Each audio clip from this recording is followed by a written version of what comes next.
Hey there, it's Wayfair here, where delivery and setup are as easy as a few taps on your phone. You're relaxing in an old hammock, scrolling Wayfair's app, when you spot it, a brand new patio set. Next thing you know, Wayfair delivers it right to your patio and sets it up. Oh, you need a new grill too? All right, Wayfair's got you covered. With Wayfair's Room of Choice delivery and fast expert setup on qualifying orders, life gets a little easier. Visit wayfair.com or the Wayfair app. Wayfair, every style, every home. This is Peter. And this is Tom. And you're listening to History Teachers Talking Podcasts.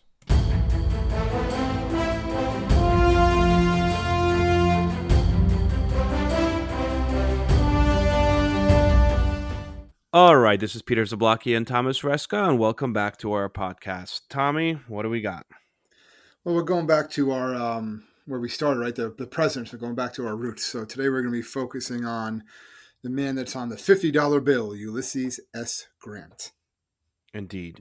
And I think we're gonna not just talk about his presidency, because I think this guy overshadows just a presidency. And quite frankly, his presidency, as we will mention, is quite underwhelming, I would say. Well, he does a few things. Yeah, but generally speaking, the man, Grant, there's so many monuments to Grant. I mean, if you guys are, standing in front of the Capitol building, that's the Grant monument in front of it. Like, Grant is everywhere.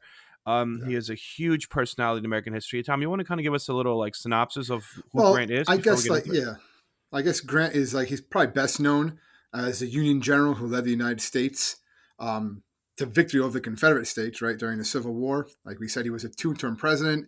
But like you said, Peter, he's kind of dismissed as being like a weak and ineffective president. A lot of historians, they've kind of ranked his presidency near the bottom. But in recent years, it's kind of a lot of scholars, historians have kind of started to re-examine that. And they said, you know what, maybe his presidential tenure, it's kind of going up. They're saying it wasn't really all his fault, or he actually did do quite a bit. So they kind of are contradicting themselves and kind of saying maybe he did a lot more. They said he was quiet, soft-spoken, but he was really really brave soldier. He was able to inspire bravery within his soldiers on the battlefield. And they said something that was great about him, but also to his detriment also was that he was a very honorable man, and he was unwilling to see dishonor in others.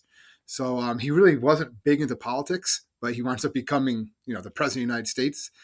He wasn't a great speaker, but he was really good, like we said before, as far as getting his point across one way or other. He was really he really admired Lincoln. And he did mirror a lot of Lincoln's the stuff that Lincoln wanted to do in the Republican Party after the war was won, after he became president. He wanted to free and save people, save the Republic. He presided over a very unstable economy, but that was also producing a lot right after the Civil War. He was one of the big supporters of the Transcontinental Railroad. He saw the completion of it. He tried to do what he felt was right, not only for African Americans, but also Native American policy. He did a lot for that. He did a lot of civil service reforms.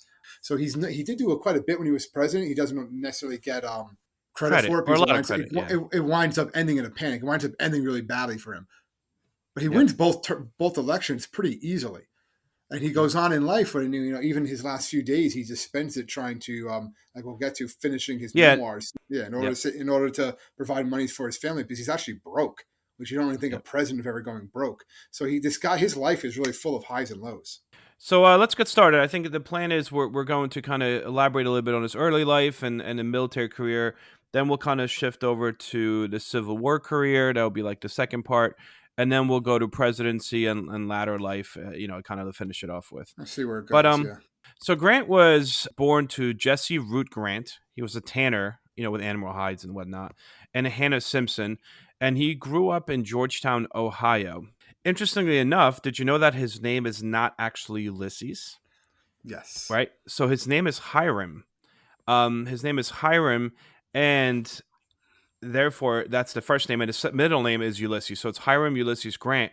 Well, what happened is in 1839, his father had a lot of connections in Ohio and basically got an appointment for Ulysses to go into the U.S. Military Academy at West Point, which is a huge deal just to go in. And Ulysses hated working for his father's business, so he decided, fine, let's just do this. I'm going to go to West Point.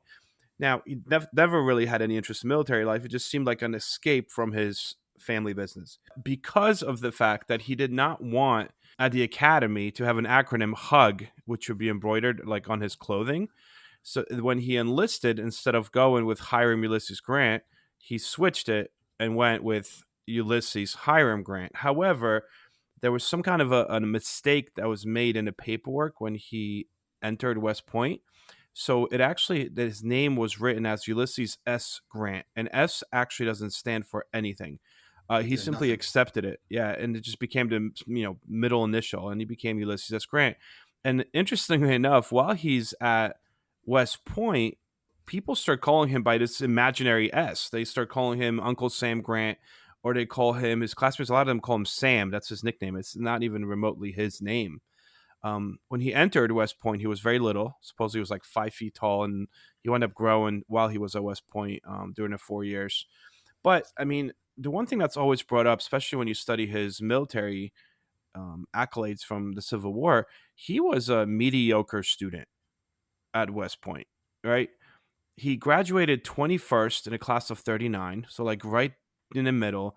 The only thing that he really had high marks in was horsemanship. Just what he liked. Like he said, he would skip out on church services and stuff Yep. like that. He wasn't a great student, like you said, but when it came to like the horsemanship, that was like his like thing that he loved. He graduates as a second lieutenant, 4th U.S. Infantry. Stationed in Missouri, and that's where he falls in love with his roommate sister. So his roommate's sister, Julia Boggs Dent, comes from a really, in Missouri, a really known family. They own slaves, fairly wealthy. They secretly become engaged because Julia's parents are like not excited necessarily about Grant. Um, so they can become engaged, and then 1846, they don't get a chance to get married yet because the Mexican-American War starts. And if you guys want to know about that one, you could listen back to one of our podcasts about it. But Grant is then commissioned and sent to fight in the Mexican-American War, along with a lot of who's who of American generals from the Yeah, Civil War, right? that's really what I used to always teach about the Mexican American War. Was also that like all these names, this is like the prequel to the Civil War. You're going to see all Yep. these names again, and all these guys, they all knew each other from that war. Yep. Grant and Lee Yeah. knew each other. Yeah. They met each other a few times. They got high respect for each other. Like, oh, he's a good general. Like good soldier. Basically, they Yep. knew each other. And eventually Robert E. Lee becomes his, like, I guess, arch nemesis, in the Civil War. But Robert E. Lee is older than Grant and has a much higher rank than Grant during the Mexican American War. But while there, Grant, again, it kind of showcases his horsemanship. That's really all his high marks. Everyone's like, wow, this guy just knows how to ride horses. Um, he initially is assigned under General Zachary Taylor, again, big name. Then he gets transferred over under General Winfield Scott, and he really distinguishes himself in battle in 1847, so a year before the war ends, and basically is commissioned as a captain, and that kind of becomes his rank. So, nonetheless, he doesn't like this war, very much like another man that is not really known yet, but eventually becomes fairly known, and that is Abraham Lincoln, who at this time, he's an attorney, he's a lawyer, and Abe Lincoln is talking about the idea this is an unfair war. We're simply going into Mexico because we're trying to steal Mexican land, and at the same time, Grant is very similar with his views. He's like, you know what? I don't like this war. I think this is a wicked war, and I don't think it's fair. And blah blah blah blah blah, which comes up later on, which is kind of interesting. So then it's done, right? War ends, 52. He's actually assigned to the Pacific Coast, and he winds up leaving his family behind. He had 2 sons by now. He leaves them behind in the East Coast, and he's kind of upset. After a year or so, he starts drinking at his post. He's like, I don't want to be here. I miss my family. And this kind of comes up a lot in his biography. This drinking problem. It kind of really comes up here first, is when he's separated from his wife and 2 young kids. He hates the post in California. What happens is basically he resigns the army in 1854. He's like, I need to go back to my family, and he comes He never back. planned on being in the army for a long time either, Nope. right? That was Yep. something I saw quite a bit. He said he's going to serve 4 or 5 years and retire anyway. He didn't Yep. want to be a soldier. It was more something like his father kind of Yep. No, made him definitely do. pushed it on him. He wanted to be like land. He tried a bunch of different careers too, like land surveyor, because he was actually good at drawing maps, right? That was something Yep. They else that said he it was good at. very artistic, dude. Yeah. So he comes back. Yeah, he comes back to Missouri and basically starts farming his wife's family's 80-acre farm. And It's his father-in-law's farm. He helps out there, through his wife Julia. And later on, this comes up. Actually, recently, this came up that he had slaves. Grant actually never owned a slave. Well, they There's said no he owned paperwork. one. I saw that he owned. Did Well, he he? owned Did he one free through. one? He freed one, He right? owned one somewhat. He owned a slave through his in-laws. Now, his father Yep. was an abolitionist. His father did not believe that. In fact, his father hated the fact that his son married into a family that owned slaves. But Yep. there was one that he did actually free, a man named William Jones. And after a year, he freed him for no money. Nothing. He just said, even though at the time Grant was pretty broke, he Yep. just was like, he had no interest in it. And people that knew him basically said, and even Williams uh, actually said, like, he couldn't force himself he could never force the slaves that he did was oversaw on the station to do anything. He just Hmm. couldn't. He just couldn't do it. He said he was too gentle of a guy. All right Yep. now, and too good tempered. And he was. They say he Yep. just wasn't a slavery man. In his memoirs, he kind of just says like he just didn't see like how one man could be someone else's property. He just didn't. Yep. It just didn't register for him. So he even said he also he wasn't really anti-slave or an abolitionist. He just like it didn't make sense. Like how you can't own someone else. That's just not something that should exist. And So this is also why he failed. He failed at the whole farming venture, right? oh, horribly, yeah, Um, horribly. yeah. So he literally He was fails. trying to sell firewood for a while. Right? That's what he was trying to do. Like Yeah, no, just it sell was bad. firewood. So believe it or not, so this is the 1850s, right? So the road to Civil War, things are like heating up between North and South, and when the Civil War starts, he's back with his father. Like he's back working his father's business. He's drinking. Things didn't work out for him. A lot of people think like, the war started and he's a general right away. No way. He literally No. just, yeah, he was kind of in a bad place when the war started. Um, so let's kind of talk about. I guess that transitions us to the second portion here is his Civil War record because he initially when war starts again, he's back with his father. He's working in the store, and he is appointed colonel of a very unruly regiment. Right, he decides to rejoin the army. He needs the money, He's and also he's called to service too because he has some experience, yep. right? No, well, he's a Like West Point graduate. I mean, that's like yeah, a so big like deal. you have to come in there, yeah. And he does. It's like a ragtag group of. That's what everything says. It's a ragtag group, right? Ragtag group. Yep. The 21st Right. Illinois Volunteers. They're like, Yeah. okay, no one wants to command these guys. Let's give it to this guy. Um, and he does, right? So what's also interesting is because of his father's connections and influence, because he's a businessman in the area, the U.S. congressman from Illinois actually names Ulysses a general, brigadier general, which is kind of a big deal because this guy doesn't. I mean, again, he's got experience from Mexican American War, but he's not by no means really a general. And brigadier general meant that it was assigned by not by the U.S. Army, but by a civilian, more or less. So the real army guys don't really put too much, what's the word I'm looking for, respect, I guess, towards Yeah, he brigadier had generals. respect. The volunteers respected him. His men Yep. respected him. A lot of the other, commanders, I guess you would say, Yep. didn't like him as much or didn't respect him. But they took note, and he does win a lot of battles in the Western theater. Yeah, he Obviously, wins the first one ever in the Western Theater. yeah, So let's get he into that. captures Fort Fort Donelson. Henry, Fort Donelson in Yep. Tennessee. Yeah, That's kind of where he gets his nickname too. So he's fighting under Henry Wagner Halleck. Right? He's like the main actual army general. And on February 16th of 62, it's really the first major Union victory of the war, period. And that's at Fort Donelson, right, in Tennessee.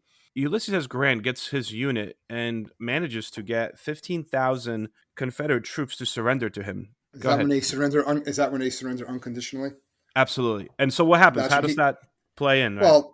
Well, then that's kind of they want to surrender, but they we're really to discuss the conditions for surrender. And he's like, no, there are no conditions. You're surrendering. That's the end of Yep. it. And that's Yep. when his troops kind of give him a new nickname. That it's U.S. stands for Yep. Unconditional Surrender Grant. So that's what Yep. he's basically known as, or for some of his troops, and it kind of carries him later on, even though there are going to be conditions. But that's why the soldiers like him. He's always well liked by the soldiers. Yep. Even in the Mexican American War, like the ones that he served with, and all throughout the Civil War, he's very well liked by the men in his command. He also never really dressed like a general.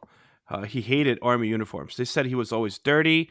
He basically, like, he never had his stripes on or his stars. Like, he people, unless you like knew it was him, you did not know that it was But the general. this is the guy, yeah. This is the main guy. So he's promoted to Major General after Donaldson. And then next battle happens, which is at Shiloh Church, right near Pittsburgh Landing in Tennessee. This is April and 62. And what happens here is also same thing. This time around, the Confederates attack basically a sleeping unit, Grant's unit. And instead of, I mean, they do suffer many losses, Grant's unit, but instead of losing, they actually turned it around on the Confederates, and they managed to beat the Confederates in this, Confederate attack. Again, this is kind of a Brutal battle. brutal battle. Yeah, very like double-edged sword because of the fact that so many Americans lost to the Confederates in this battle. However, the fact that Grant was able to turn them around, that like it hurt, but it really helped his reputation. Um, and the next biggie here is he starts to advance towards Vicksburg with his armies. So now he's a major general. He's fighting in the West. Meanwhile, and again, we could really do a few podcasts on the Civil War, but the Civil War is mostly fought here in like the Northeast, to Southeast kind of, but it's fought here in the East. And because of that, no one really pays too much attention to what's happening out West. Meanwhile, out West is when there's this guy, Ulysses S. Grant, that's actually winning battle after battle after battle versus, his counterparts in the East are losing battle after battle after battle. So Grant becomes pretty much the only winning, American general. Yeah, it's him and Sherman for the most part, yeah. Absolutely, absolutely. Well, and Sherman like becomes his right hand man. But so he advances towards Vicksburg, Mississippi, and it's the last major Confederate stronghold on the Mississippi River. And what he basically does is he surrenders it, not surrenders, he surrounds it, and lays a siege to Vicksburg. I think what's also important to mention is right before Vicksburg, in November, after the Emancipation Proclamation, Grant orders his commanders to incorporate former slaves into the Union Army. And he gives them clothes, shelter, wages for their services. So this also boosts his men. He gets like over 40,000 men at this point because he's doing this. So he has his extra manpower now to be able to go and help on this Vicksburg campaign because of that. Yep. And, he gets Vicksburg surrenders the same weekend as Gettysburg happens on the other side of the United States. Yeah, so it's like a 1-2 punch to Confederacy. Yeah. It really is, yeah. Because when Vicksburg surrendered on that July 4th of 1863, basically the Confederacy has no more real power or presence in the West. It splits the Confederacy. It splits the Confederacy, right? Because they control the Mississippi River, and that's it. Yep. Yeah. So yeah, and in Louisiana, the Port Hudson of Louisiana falls a few days later. So basically, Confederacy, as you said, Tom, is cut in half. Like he is winning, and because of this, so Gettysburg happens, like I said, the same weekend, except at Gettysburg, as much as it was a huge battle, because there's no question about it. I mean, we have a podcast on that too if you guys want to listen back. Lee's army escapes back in the South. Yeah, that goes over McClellan, all that stuff. Like they really, I guess you can analyze Gettysburg, and I know we've talked about it on the podcast. The war should have ended, or could have, let's just say could have, ended right there in Gettysburg.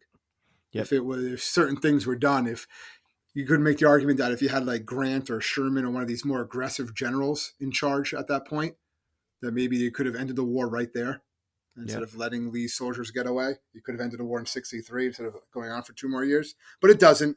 But then Lincoln's pretty much had, he's done. And now he's looking for, and there was some talks before this, actually, I believe, after Vicksburg, of giving the command to Grant. They were maybe bringing him up east to run Army of Potomac. But he was like, he kind of like just like said no to the idea when people brought it up. It was never formally brought up, just like in conversation. Because he just said he didn't want to upset the chain of command in the East. He just knew, like he knew what he was doing in the West. He knew he was being successful. It was going to be. He knew it was different up east. Yeah. So he does the story of him being brought to DC is awesome. So eventually, as you said, they make the call. He's like, I need this guy. I need this guy to like lead my armies here. So Lincoln calls for him, and he appoints him lieutenant general in March of 1864 and basically entrusts him with command of all United States armies, all of it. He's like, you are in charge of all my armies. And what's interesting is Grant takes his son and they go to D.C. to meet with the president. But again, newspapers are scarce. There's photographs of him, but they're not a lot. So no one really knows what he looks like.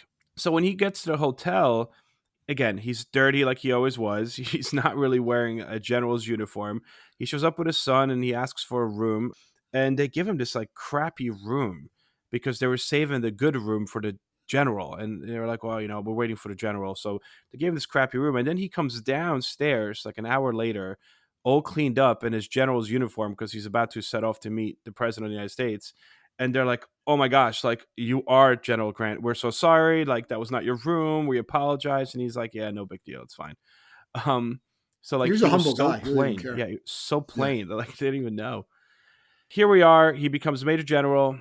He basically decides that to challenge Robert E. Lee near the Confederate capital in Richmond, Virginia, and he assigns William Tecumseh Sherman, which we really should do a podcast on one day as well, to Oh yeah. lead the Western Union Army southward through Georgia. Right. This is known as Sherman's March to Sea. It's extremely brutal and basically destroys the Confederacy's will, really, to continue Will fighting. to fight. Yeah, and he's just wiping them out. Like it's almost a war of attrition. He Yeah, knows that absolutely. the Confederacy can't win a war of attrition. So he does get some people Slack for like that. him, but Yeah. people are saying he's a butcher. He starts to be called Yep. like a butcher because this is when you start seeing these casualty totals just go up. Is he's constantly engaging the Confederates. He's like, all right, we lose 10,000 men, they lose 7,000. That's fine because we can replace those 10,000. They can't replace the ones that they're losing. And we that's were basically, he replacing knows them with that. immigrants. I mean, immigrants Yeah, continuously getting off yeah, the boat. Oh, hi, yeah, Irish. Go to the Irish yeah. Brigade. So while Sherman's ripping through Georgia, like you said, we have Grant is just not giving up, throwing everything he's got.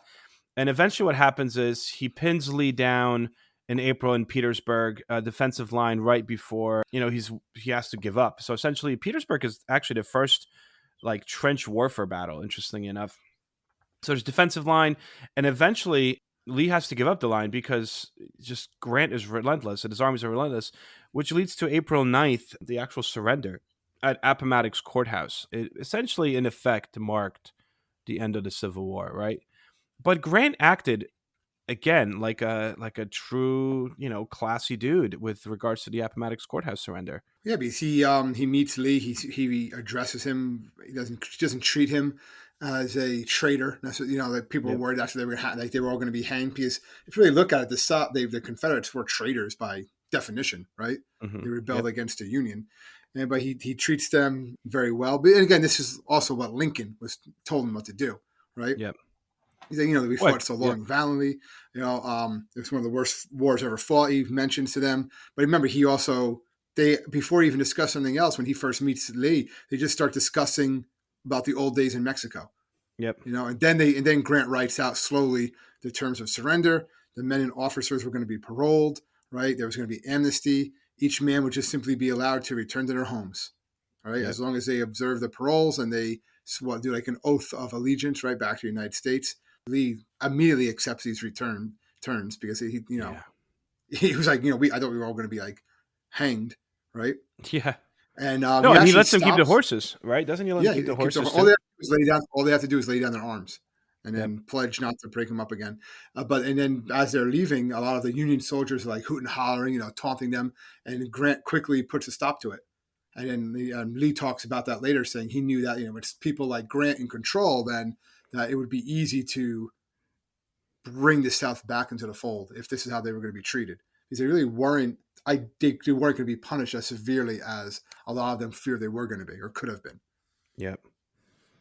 So Yep. things are Yep. looking Yep. pretty good. But then this is in 1865 in April. We know what Yep. happens just a little bit after that. We did Well, a whole yeah. So, podcast and on that. this is a close one too because he's almost at the Fort. I mean, let's get out of the way. He was supposed to be next to Lincoln at Forest Theater, and highly likely he would have been shot, right? Or Well, yeah, he or was he or was what if invited, he but like jumped in? What if he jumped in and yeah, saved him? yeah, Oh. he could have fought back. But they actually were invited to Ford Hmm. Theater, but they declined. His wife Julia wanted them to travel. They had plans in Philadelphia, Yep. so. But he was also, but remember that's a big conspiracy too. They were targeting a whole bunch of individuals, not just Yeah. not Not just the president. not just the president. And then Johnson But becomes president, and he does not get along very well with Johnson. no, he does not. But just kind of going back real quick before we get into Johnson. Apparently, I mean, based on like some of the books and sources I looked at, the issue here was that Grant's wife did not like what's her name, Mary Todd Lincoln, Yeah, well, yeah, a and lot of people didn't like her. She was just kind of yeah, like not fun to and be that's why around. they were like, we're not going to She's the just, theater with these people. yeah, she's like, she didn't want to sit there for a couple hours next to her, Yeah, basically. she's like, we're And out, Ulysses. yeah, even saved their lives or doomed Lincoln, because you would think, Grant is a general, but then again, Booth he was famous. Yeah, It was easy for him just to walk up and, I don't know. yeah. I It's don't know one if of those Grant would what have ifs. done It's anything. one of those what if he wouldn't even know what was going on necessarily. Yeah, Or agreed. maybe Booth flips out and shoots Grant instead, because Grant's the guy who actually beat Lee. True. Right? You're right. I mean, he had a small pistol. I mean, he wouldn't have been able to Yeah, fire no, two he shots. only get one shot off. And Lincoln was Yeah. like a big guy. Lincoln knew how to fight. Remember, Yep. Lincoln's in the Wrestling Hall of He's a Fame. wrestler. Yep, he's a Yeah, wrestler. so Lincoln. That's one reason why the South didn't go after Lincoln other times. They figured he's going to fight back, and they just wanted to kidnap him and ransom him. Like, he'll fight back, and we'll probably have to kill him to capture him, because he's not. He was a strong guy. This guy used to, haul lumber around, and he's a vampire hunter. So That's actually a great book and a good movie. All right, so Johnson, as you kind of alluded to this, President Johnson becomes president. He is considered one of the worst presidents in American history. I mean, this guy basically kind of lets the Southern Confederates, ex-former Confederates, more or less have their way with former slaves. They institute black codes, and he's kind of like glossing over this. And you have Congress, this eventually becomes the Congress that institutes Reconstruction. We also did a podcast on that one, guys, if you want to go back and listen to it. But Johnson is super not popular. He becomes impeached. He's the first president to be impeached, and he tries to actually use Grant. He sends Grant on like this greeting tours and stuff, and he's trying to appoint him to a position that he has no right to appoint him to. And Grant's kind of seeing this, that Johnson's just kind of using Grant's popularity. So he's like, nah, I'm out. So Grant ties himself to the Republican Party instead of Johnson's Democratic Party. yeah, what really angered him too was sorry, people. What really angered him too, I'm sure you saw, was that Johnson was kind of going against some of the surrender terms that Grant had given Lee at Appomattox. Like, he wanted to actually bring up Lee and a lot of the other ones all the other Confederate generals on imprisonment and possibly hanging, because he wanted to really punish the treason. And then when Grant finds out about this, he actually goes to the White House and says, if you do this, you're breaking my terms, you're breaking my word, breaking my honor that I gave Lee in the Appomattox courthouse, the terms. And he's like, I will resign. And Grant was so popular in the country at this time that if Grant resigns his commission as general, it's just not going to look good for Johnson, who's already unliked. And that's really when Johnson gets mad and starts sending him around, like you said, and trying to just use him as more of like a political pawn than anything else. And then he breaks away from him and joins the radical Republicans. Really just because he doesn't like Johnson. Yeah. So he gets nominated for president in 1868. And the last line of his acceptance speech is, "Let us have peace." It kind of becomes a line that's attributed to him a lot throughout history. That became the Republican campaign slogan, "Let us have peace." He goes against Horatio Seymour, former governor of New York. It was a fairly close race, but Grant wins it and becomes just another American general that became a president. Americans love. One. Yeah, he was 46, right? I think 46. At the time, 46. He was the youngest president ever. Yeah, but remember, we loved giving generals we like presidencies. Generals, yeah. So we have Washington, we had Jackson, we had Taylor, right? I mean, he's just another one. So completely inexperienced, youngest man elected, and that's also kind of is the reason it hurts him. Yeah, because he is super trustworthy. He doesn't know much about governing, so he's like, I'm going to assign these jobs to people that know what they're doing. However, the people he assigned them to, people that helped them, were kind of technically corrupt, and by technically I mean they were corrupt. They were corrupt, yeah. Yeah. So it's almost like saying that Grant, by association, had a very corrupt presidency. However, even to this day, and historians trust us, historians have tried, they can't pinpoint anything on him. Like, he was literally almost ignorant as to what the heck was going on. Right? And the fact that he was broke when he left office kind of shows that too. It wasn't necessarily him. It's just it was so much of the other. There's just so many scandals and so much drama in there. But he did try to do a lot when he was there. Like he signed a lot of legislation dealing with the Department of Justice. Um, He he brought a does a Native lot of stuff. American. Did you say he brought a Native Yeah, American to be the Commissioner of Indian Affairs? First time yeah, ever. yeah. He tried to Um, improve conditions for Native Americans.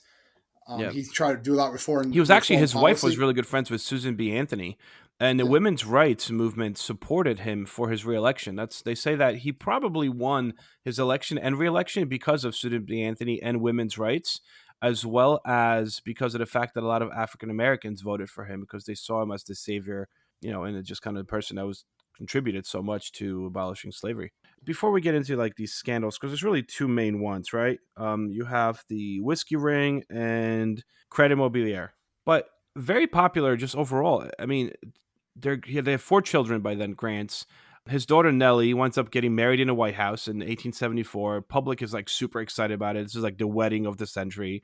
Another funny story is both Grant's father and his father-in-law. So one's an abolitionist, one is a pro-slavery guy from back in the day.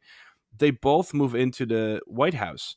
White House. And this becomes kind of general knowledge and really public amusement in the newspapers because the two always fight and argue, whether it's in public, whether or not, they're always arguing. So, the Grants were very popular in the newspapers. So let's talk about some of these issues that we have here.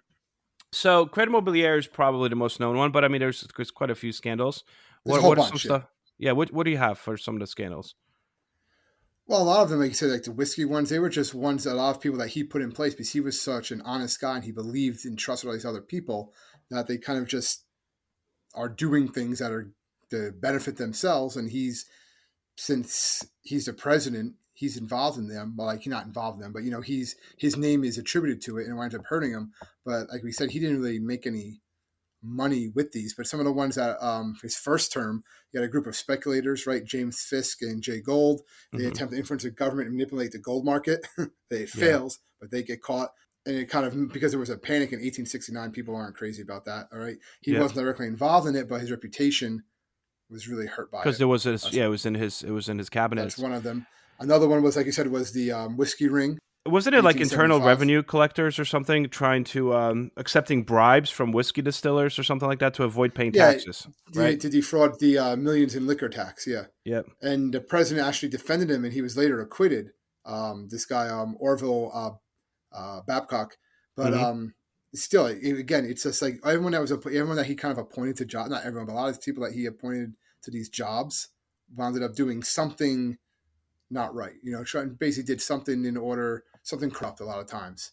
I mean, his And Secretary of it hurt War him. was, yeah, I mean, at one point, so you have, first of all, in the whiskey ring, right, 238 federal government persons were indicted. It's Like, this is huge. pretty Yeah, crazy. it's huge. And then in 76, there was an investigation that his Secretary of War, Belknap, had accepted bribes from merchants in Indian territory. So it's like, it keeps on following him. It's like one thing after another.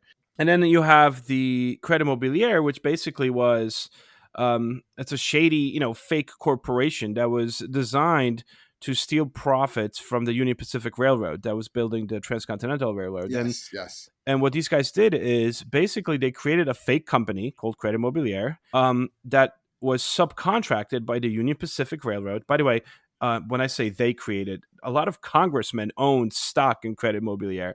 And this company would charge the government for things that didn't really happen because this company didn't exist. So they're like, all right, we have to use some dynamite to get through this mountain here. It's going to cost $3,000. And then the Credit Mobilier would like charge $3,000 for this fake work that was never taking place. And then congressmen and people within Grant's inner circle would approve these contracts, knowing that they were basically using government money to pay themselves for things that were not actually being done. So this was exposed. Which again, it was just back and forth, and Grant kind of just blundered in all this. He was just like, "Oh, come on!" Between his Secretary of War, found guilty of all these convictions, he basically limped to the end of his second term. I would say so. Yeah, I mean, he was still popular with the people to somewhat, Yep. but he wasn't going to run for a third term at this point. Nope. Obviously, he just didn't have the political backing. A lot of the Republicans were against him or they didn't trust him anymore. They just said, "But you're just not." He said he wasn't up for it, and I think he was just kind of tired from all the scandals. Like it was Yeah. just one after another, and each one within it was tarnishing his name, even though he had nothing to do with it. It just wasn't the best. And then Rutherford B. Hayes becomes president, which, yeah, Well, yeah, that ends Reconstruction and basically, sets up eventually Jim Crow laws, separate but equal, and really sets African Americans back for the next 100 years. yeah. Because, well, I guess we didn't talk about it, but Grant did do or attempted to do a lot, like going after the Ku Klux Klan that Yeah, there formed was during the his time. KKK Act, right, of He pushes 1871. the 15th Amendment, gets that passed. Yep. That allows African Americans the right to vote. So he's Hmm. doing a lot in the realm of civil rights because he just thinks it's the right thing to do. But then when he leaves, it just stops. Yep, and I sorry I was talking over you before, but he also did the KKK Act of 1871, which basically was designed to enforce civil rights through suspending habeas corpus, and it basically allowed Grant and the federal government to go directly after KKK without a due process of law. Just like if they're caught in the act of suppressing civil rights, they could be taken down. I mean, this was a pretty intense act in 1871. So yeah, he definitely tried, to do well. So he leaves office, and initially, him and Julia go on this round the world trip in Yeah, they meet a lot of 1877. people, right? Queen Victoria, Pope Yeah, I saw Leo, that. Otto Yeah, von Bismarck. They go all around the world, and it's basically Hayes even in kind of encouraged Japan, them to do like this trip. yeah, Yeah, Japan, unofficial diplomat, basically, is what he yeah. does. But like the emperor, no one even sees the emperor. He's like a god in Japan. Meanwhile, here he meets with the emperor and shakes his hand. Like he's Grants are He's known famous. people. Yeah, Yeah. he's famous. And then things don't really work out for him again. First of all, in 1879, there's a faction of the Republican Party that's trying to renominate him for a third term. You could do that at the time. This is pre 22nd Amendment. So he doesn't encourage it. He's like, nah, I'm old. I'm done. I don't want to do this. But he does receive like 300 votes in each of the 36 ballots in the 1880 convention, which is interesting. However, James A. Garfield becomes president for a hot minute there before he himself is assassinated. But Grant invests money through his son in a firm called Grant and Ward, right? And it's like an investment firm basically. His son Ulysses Jr. is a partner, hence Grant versus Ward. So Grant puts all of his capital at the disposal of his son's firm, and basically even encourages others to do the same.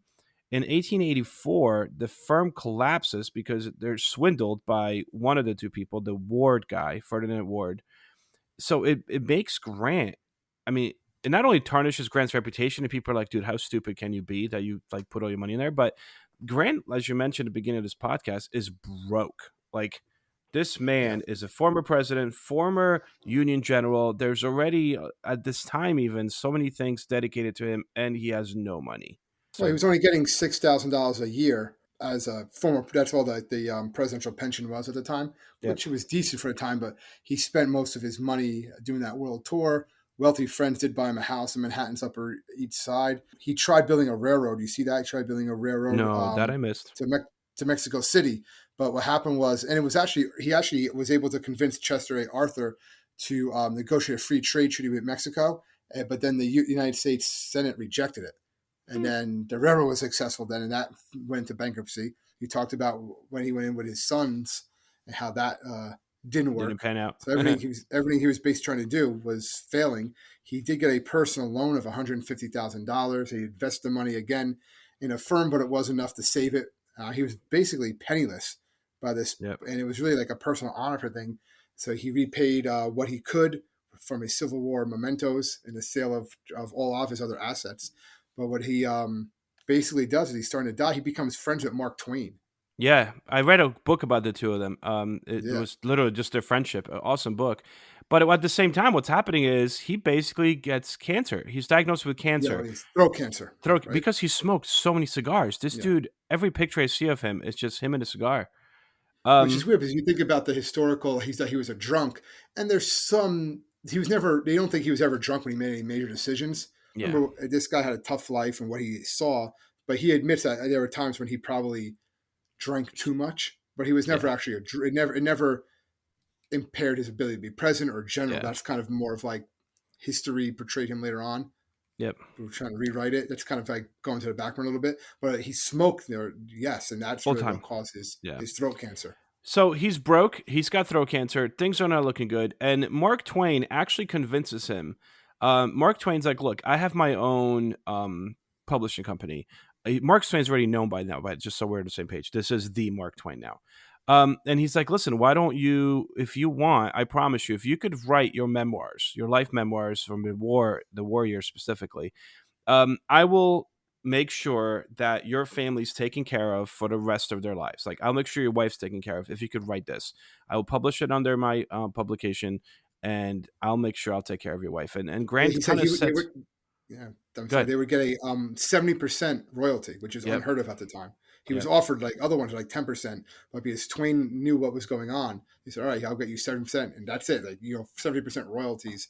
He, Twain knew the book would sell, and he would make money. Yeah, and it still sells. I mean, it's still Yeah, to this day, one to consider one of the greatest military memoirs. It's still, you could get it at Barnes and Nobles. I mean, but what he does is, so they move to a cottage, right, Mount McGregor in New York in the Adirondacks, and basically, he's writing, and there's pictures of him sitting there. This guy looks super sickly, and yeah, he's all covered in he's just blankets and writing and everything. writing and writing and writing, and it was like a race against time because he really wanted to finish.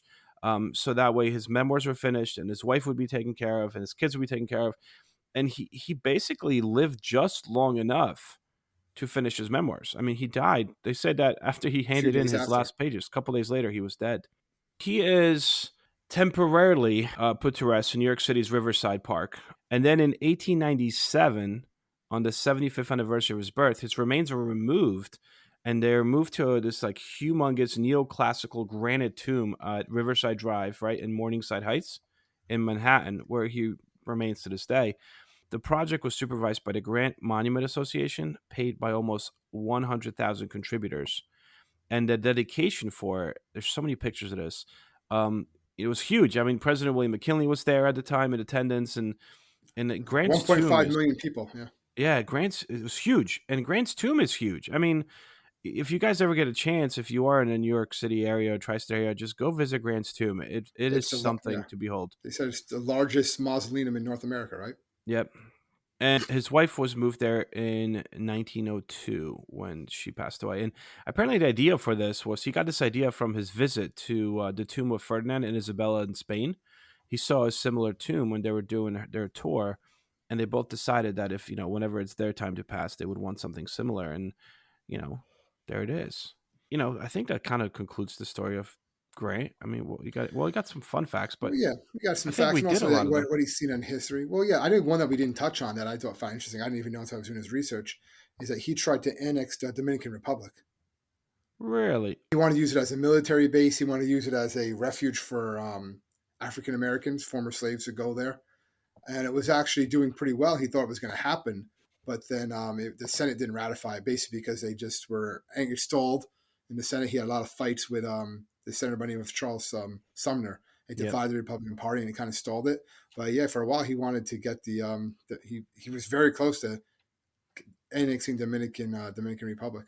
Yeah, what I saw is that he needed It was Dominican approved by the Republic. Dominicans. It was Yeah, approved by them too. yeah, that he wanted it because he wanted like a close base to then venture into the mainland to start Yeah, have this canal being built eventually. The one thing I saw too, and I remember reading this years ago, is that he actually received a speeding ticket by going too fast on his horse carriage through Washington D.C. When he was president, and the guy was really embarrassed when they pulled him over. The constable was like, "Oh, wait, you're Mr. President. I'm sorry." And he's like, "Nope, give me the ticket. I deserve it." Like, he always raced his horses. Actually, he had a summer White House in New Jersey. I don't know if a lot of people know this. His cottage was destroyed in the 70s, but he had this cottage in Long Branch, New Jersey, and every year throughout his presidency in the summers, he tried to get away from D.C., which he thought was just too loud and too hot, and he would chill at the Jersey Shore. yeah. But On what his, do you think? Like, do you think he should be like his legacy? Like, do you think a lot I, of the scholars got it wrong? Do you think he's where he did? I mean, the guy's on money, so I would say nowadays he's seen in a pretty positive light, at least in the North. I know. I mean, whatever. yeah, but He's a little right, yeah, different. but you know what? Well, And that's I what get the gets whole me. idea of a butcher. So I remember hearing Yeah. that, but you don't see that as much now as I think even like when we were younger and in school. I remember reading that a bit more. It's kind of been shifted a little bit now. Well, I think and I also think that we're going through a time now where a lot of these historical figures are being re-examined, through today's lens, of 2022, and I feel like they're trying to re-examine him as well, and actually, pinpoint some negative things about him. But even now, people have a difficult time finding negative things about him, right? You can always So find negative things about anybody, but obviously, yeah, like it's a lot of nothing the sticks. Nothing sticks nothing to sticks, or it Grant. does, or like a lot of the things they were really saying. It's like not really. Like he wasn't corrupt. Even back then, they knew it wasn't really him. It was just that he was too trusting or too gullible to really see it, and he really supported these people, even these people who tarnished his name and brought him down. He still was like, he helped me though. 10 years ago, he helped me do this, so I can't be mad at Yeah, him. And they're like, no, yeah, you should be mad at him. He's like, yeah. no, no, he's a good guy, or it says he just had this like sense of honor, and that was it. It wasn't going to change no matter what. And it's interesting too because when you look at the $50 bill, a lot of people don't realize, but that's actually a portrait of him as the president. That's not the young portrait of Ulysses S. Grant as, um, when he's a soldier in his like early 40s, late 30s. So it's almost like we put him on the money for his presidential credentials and not for his military accolades. When in reality, it was his military accolades that really warrant, if anything, some form of Wow, celebration, I guess, right? he wouldn't be president without that. Yeah, Yeah. Well, that's that on Grant. I feel like we've been wanting to do this one for a while.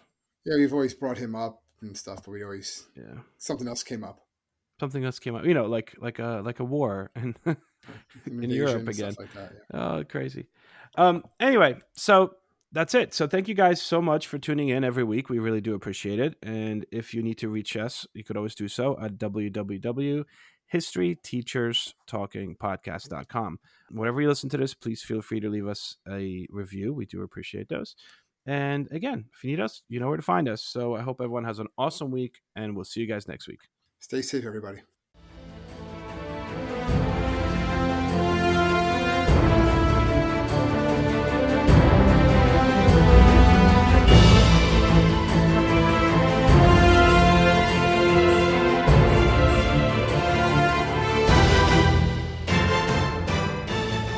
I hope everyone enjoyed our podcast, and if you would like to email us, you can do so at historyteacherspodcast@gmail.com.